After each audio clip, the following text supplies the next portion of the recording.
गणेश नाईक सत्तेशिवाय राहू शकतात का असा प्रश्न विचारलाय मंदा म्हात्रे। मंदा म्हात्रे यांचा संजय राऊत यांना हा सवाल, तर गणेश नाईकांनी स्वगृही परत यावं अशी ऑफर राऊतांनी दिली होती। मंदा म्हात्रेंनी त्यांना धक्का द्यायला खूप वेळ लागेल असं मंदा म्हात्रे यांची टीका। मी 2 वेळा गणेश नाईकांना धक्का दिलाय असं मंदा म्हात्रे म्हणाले। मला संजय राऊतजींना एवढंच सांगायचं आहे की गणेश नाईक सत्तेशिवाय राहू शकतील का?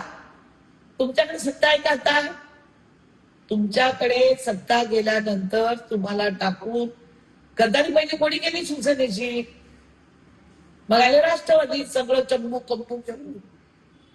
तुमच्यासाठी एक सुद्धा नगरसेवक त्यांनी सोडला नाही शिवसेनेचा निवडणूक लढवायला। पवार साहेबांकडे सगळं गाचा उंटाळला, सगळं झालं, पोट भरलं, सगळं झालं, मग आले भाजपमध्ये। आता भाजपमध्ये तीच प्रथा, पुन्हा भाजपमध्ये पोट भरल्यानंतर इथला पुन्हा गच्चत उचलणार, आणखी तिसरीकडे जाणार। मंदा म्हात्रेला धक्का द्यायला खूप वेळ लागेल हो। मंदा म्हात्रेने स्वतः धक्का दिलेला आहे 2दा।